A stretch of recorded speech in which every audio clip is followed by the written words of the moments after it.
Guys ಇದು ನನ್ನ first mini blog. ಇವಾಗ ಎಲ್ಲಿಗೆ ಹೋಗ್ತಿದ್ದೀನಿ ಅಂದರೆ ಕಾಲೇಜ್ಗೆ ಹೋಗ್ತಿದ್ದೀನಿ ರೆಡಿಯಾಗಿ.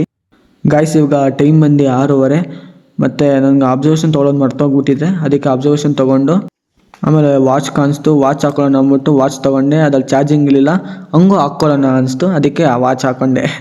ಏನೋ ಮರ್ತೋಗಿದ್ದೀನಿ ಅನಿಸ್ತು. ಆಮೇಲೆ ಏನಿಲ್ಲ ಅಂದ್ಕೊಂಡು ಆಮೇಲೆ ಮುಂದೆ ಹೋದೆ. ಆಮೇಲೆ ನಮ್ಮ ದೇವ್ರಿಗೆ ಕೈ ಮುಗ್ದು ರಾಜಕುಮಾರ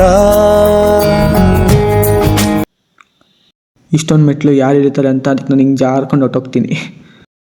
ಗಾಯ್ಸ್ ನಮ್ಮ ಮನೆಗೆ ಬಂದು ನಾನು 1 ವರ್ಷ ಆಯಿತು. ಈ ಹೊಸ ಮನೆಗೆ ಬಂದು ಆದರೂ ನಂಗೆ ಗೊತ್ತಾಗಿಲ್ಲ ಯಾವುದು ನಂಗೆ ದೇವ್ರ ಮನೆ ಸ್ವಿಚ್ಚು ಅಂತ. ಇವಾಗ ಏನು ಹುಡ್ತಿದ್ದೀನಿ ಅಂದರೆ ಬಟ್ಟೆ ಹುಡುಕ್ತಿದ್ದೀನಿ. ಯಾಕೆ ಅಂದರೆ ಇಲ್ಲಿ ಗಾಡಿ ಮನೆಯೆಲ್ಲ ಫಾಗ್ ಬಿದ್ದಿರುತ್ತೆ, ಬಿಸಿಲಿಲ್ಲ ಅಂದರೆ ಕೂತ್ಕೊಳ್ಳೋಕ್ಕಾಗಲ್ಲ. ಕಿಕ್ ಹೊಡಿತಿದ್ದೀನಿ, ಗಾಡಿ ಸ್ಟಾರ್ಟ್ ಆಗಲಿಲ್ಲ. ಯಾಕೆ ಅಂದರೆ ಪೆಟ್ರೋಲ್ ಆಫ್ ಆಗಿತ್ತು. ಸ್ಟಾರ್ಟ್ ಆಗಿದ ತಕ್ಷಣ ಬಸ್ ಸ್ಟ್ಯಾಂಡ್ ಕಡೆ ಹೊರಟೆ. ಆಮೇಲೆ ನಮ್ಮ ಹೊಸ ಅಂಗಡಿ ಹತ್ರ ಗಾಡಿ ಹಾಕಿ ಆಮೇಲೆ ಬಸ್ ನೋಡಿ ಸಮಾಧಾನ ಆಯ್ತು. ಇನ್ನು ಬಸ್ ಹೊರಟಿರಲಿಲ್ಲ. ಗಾಯ್ಸ್ ಕಾಲೇಜ್ ಒಳಗಡೆ ಬಂದು ಗಾಯ್ಸ್ ಫಸ್ಟ್ ಪೀರಿಯಡ್ ಇದ್ದಿದೆ ಲ್ಯಾಬು. ಬಯೋಮೆಟ್ರಿಕ್ ಮಾಡಿದ್ರೆ ಅಂತ ಕೇಳಿದ್ರು, ನಾನು ಮರ್ತೋಗ್ಬಿಟ್ಟಿದ್ದೆ. ಅರ್ಧ ಗಂಟೆ ಬೇರೆ ಆಗೋಗ್ಬಿಟ್ಟಿತ್ತು.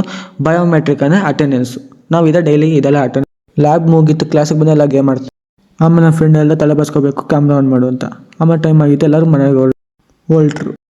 ಗಾಯ್ಸ್ ಬಸ್ ಸ್ಟ್ಯಾಂಡೆಲ್ಲ ವೀಡಿಯೋ ಮಾಡಬೇಕಾಯ್ತು, ಮಾಡ್ತೇ ಹೋಯ್ತು. ನೆಕ್ಸ್ಟ್ ಟೈಮ್ ಈ ಥರ ಆಗಲ್ಲ ಅಂತ ಗ್ಯಾರಂಟಿ ಕೊಡ್ತೀನಿ. ಆಮೇಲೆ ಬ್ಯಾಗ್ ಇಸ್ತೆ. ಆಮೇಲೆ ಎಡಿಟ್ ಮಾಡೋಣ ಅಂತ ಯೋಚನೆ ಮಾಡಿದೆ. ಅಷ್ಟೊತ್ತಲ್ಲಿ ನಮ್ಮ ಮಮ್ಮಿ ತೊಗೊಂಬಂದು ಕೊಟ್ಟರು ಕಸ್ಟರ್ಡ್ ಸಕ್ಕದಾಗಿತ್ತು ಅಂತ ಹೇಳಿದ್ಕೆ ಚರ್ಮುನೆ ತೊಗೊಂಬಂದು ಕೊಟ್ಟರು. ಕಸ್ಟರ್ಡ್ ಮಾತ್ರ ಸೂಪರಾಗಿತ್ತಪ್ಪ.